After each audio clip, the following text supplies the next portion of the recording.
Hello दोस्तों, मेरे YouTube channel पर आपका स्वागत है। तो चलिए कहानी शुरू करते हैं। और कहानी अच्छी लगे तो प्लीज़ चैनल को लाइक शेयर ज़रूर कीजिएगा। इधर वैशाली और वीर बात करके जब वापस कमरे में आते हैं तो देखते हैं खुशहाली चुपचाप कुर्सी पर बैठी हुई थी और अमृत उससे कुछ डिस्कस कर रहा था। वीर खुशहाली को देखते हुए बोला, रात हो गई है, चलो तुम्हें छोड़ देता हूँ। खुशहाली वीर की बात पर अपना सिर हिलाती और वीर के साथ अपने घर के लिए निकल जाती। उन दोनों के जाने के बाद वैशाली अमृत की तरफ देखते हुए बोली, क्या फैसला लिया उसने? अमृत थोड़ा सोच कर बोला, हम किसी केस को लेकर बात कर रहे थे। वैशाली अपना सिर हिलाते हुए बोली, ठीक है, हमको नींद आ रही है, हम सो रहे हैं। इतना कहकर वैशाली जाकर बिस्तर पर लेट जाती है। अमृत वैशाली को देखते हुए मन में बोला, तुम सो रही हो, मुझे तुमसे बात करनी थी। पूछना था कि वीर तुमसे क्या बात करने आया था। तुम्हारे चेहरे पर परेशानी क्यों नजर आ रही है? तुम शांत क्यों हो? लेकिन तुम नहीं जवाब दोगे। इतना सोचते हुए अमृत एक गहरी सांस लेकर वैशाली को गले लगा लेता है तो वैशाली अपना चेहरा अमृत के सीने में घुसाकर आंखें बंद कर लेती है। इधर मित्तल मेंशन में कशिश, मीरा और नित्या सारंग विला से वापस मित्तल मेंशन में आ चुके थे। नित्या छत पर बैठी कुछ सोच रही थी कि शौर्य उसके बगल में आकर बैठते हुए बोला, किसके बारे में सोच रही हो?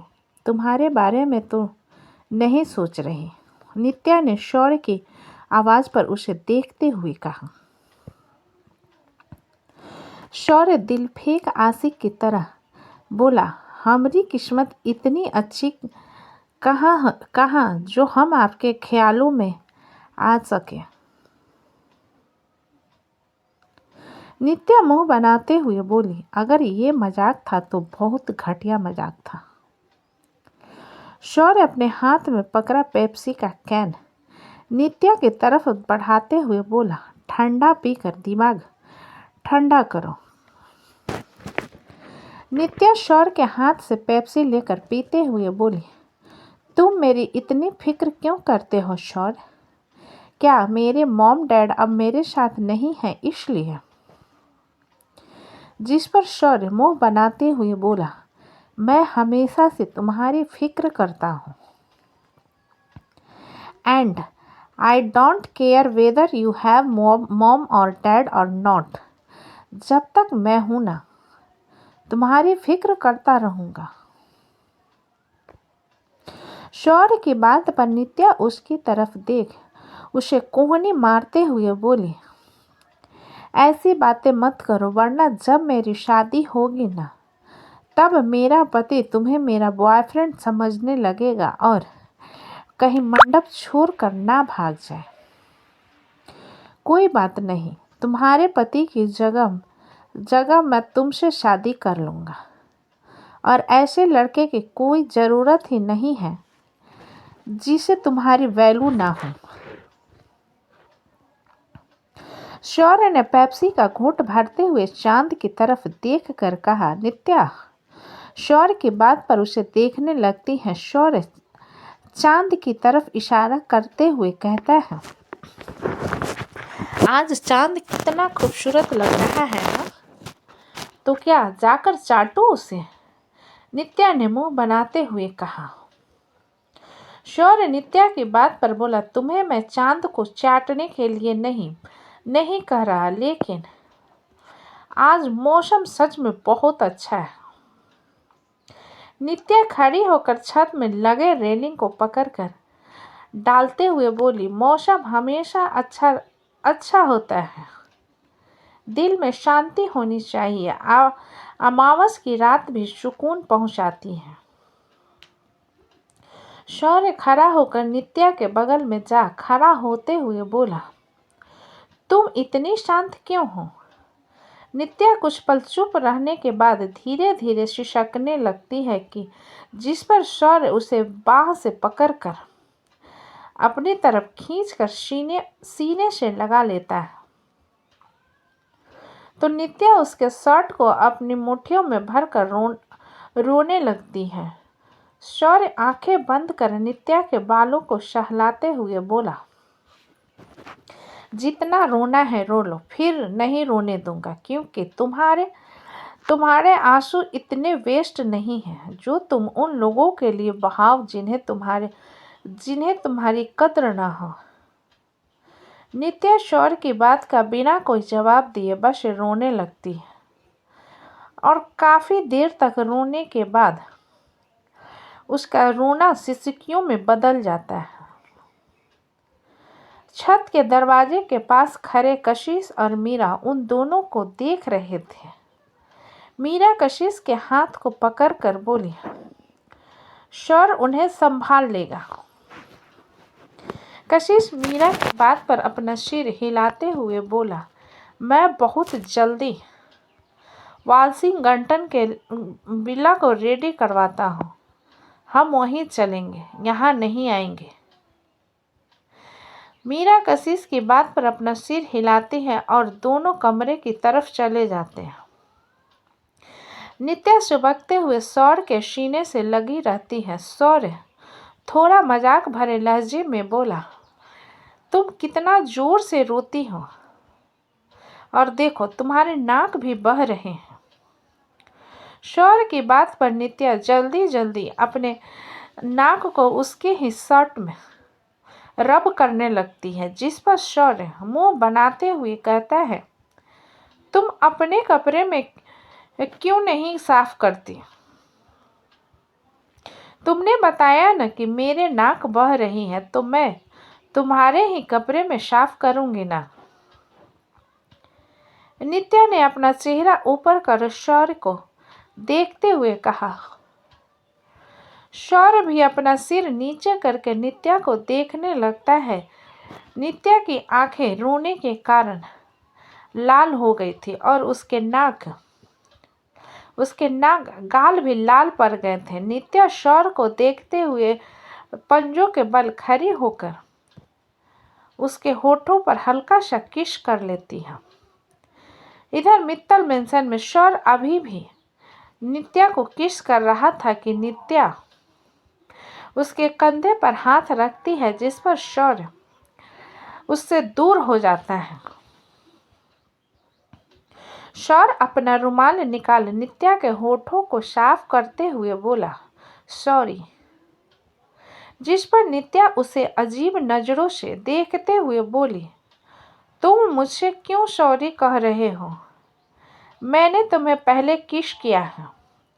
शौर्य अपना रुमाल अपने जेब में डालते हुए बोला, मुझे लगा कि तुम मुझे ब्लेम करोगी।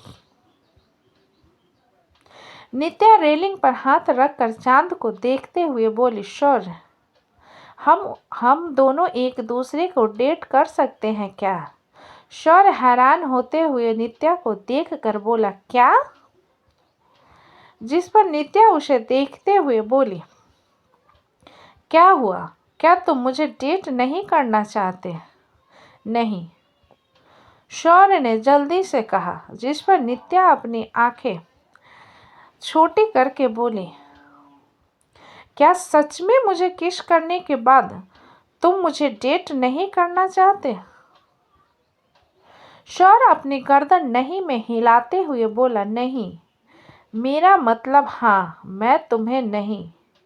ये कहते हुए शौर्य हकलाने लगता है, जिस पर नित्या हंसते हुए बोली, हा हा हा हा, जिस लड़के को मैं इतने समय से जानती हूँ आज मेरे सामने हकला रहा है। स्ट्रेंजर। शौर्य के गाल हल्का लाल हो जाते हैं, जिन्हें देखते हुए नित्या उसके चेहरे को पकड़कर बोली, क्या हुआ? इतना शर्मा क्यों रहे हो? शौर्य नित्या को कसकर गले लगा लेता है और शिकायत करते हुए कहता है, तुम बहुत बुरी हो, सबके सामने हमेशा मुझे इंसल्ट करती हो। क्या वन साइडेड लव का कोई मायने नहीं रखता? नित्या शौर्य के पीठ पर हाथ रख कर रब करते हुए बोली, वो लोग बहुत किस्मत वाले होते हैं शौर्य, जिनका एक तरफा प्यार हो दो तरफा हो जाता है। शौर्य नित्या से अलग होकर उसे देखते हुए बोला, आई लव यू। नित्या मुस्कुराते हुए बोली, रियली? शौर्य थोड़ी नाराजगी से बोला, सच में मैं तुमसे बहुत प्यार करता हूँ। नित्या को सोचते हुए बोली, ठीक है, लेकिन तुम्हें मेरी बराबरी करनी होगी हर फील्ड में, तभी मैं तुम्हारे प्यार को एक्सेप्ट करूंगी। शौर्य जल्दी से अपना सिर हिलाते हुए नित्या के हाथ को पकड़कर बोला, प्रॉमिस, तुम जो कहोगे सब कुछ करूंगा। नित्या अपना सिर हिलाते हुए बोली, रात काफी हो गई है, चलो अपने कमरे में जाओ। शौर्य नित्या के हाथ को पकड़कर बोला, चलो। इतना कहकर शौर्य नित्या को लेकर नीचे आ जाता है और दोनों एक दूसरे को गुड नाइट कहकर अपने अपने कमरे की तरफ चले जाते हैं। इधर नित्या अपने कमरे में आती है तो हल्का सा खुद को देखकर मुस्कुरा देती है। नित्या की आंखों के सामने कुछ आने लगता है, जिसे सोचते हुए नित्या बिस्तर पर बैठ जाती है और अपने फ़ोन की तरफ देखती है, जिसमें एक वीडियो रिकॉर्डिंग चल रही थी। नित्या अपना फ़ोन उठाकर देखती है, जिसमें सुधांशु की वीडियो चल रही थी और सुधांशु कह रहा था। सुधांशु कैमरे की तरफ देख हल्का सा मुस्कुराते हुए बोला, हाय नित्या, मुझे पता है कि तुम सोच रही हो कि मैं तुम्हें ये वीडियो क्यों सेंड किया है, तो मैं तुम्हें बता देता हूँ, हम जितना किसी चीज़ के पीछे भागते हैं वो चीज़ हमारी वैल्यू नहीं करती, और मैं तुम्हारी वैल्यू कभी नहीं समझ पाऊँगा, क्योंकि मैं तुम्हारे लिए कुछ महसूस ही नहीं करता। हाँ, आसमान में सितारों के बीच में अगर कोई एक सितारा टूट जाए तो आसमान खाली नहीं होगा, और मेरे लिए तुम भी वही मायने रखती हो। मेरे लिए बहुत दोस्त है और तुम भी उन सभी दोस्त में से एक हो, इसलिए मेरा इंतज़ार मत करो, क्योंकि मैं चाह कर भी तुम्हें कभी एक्सेप्ट नहीं कर पाऊंगा, because I don't feel anything for you. लेकिन शायद मुझसे बेहतर तुम्हारी लाइफ में लोग हैं जो तुम्हें बेतहाशा प्यार और खुशी दे सकते हैं। उन्हें पहचानो और एक मौका दो। बहुत कम ही एक तरफा प्यार होते हैं जो मुकम्मल होते हैं।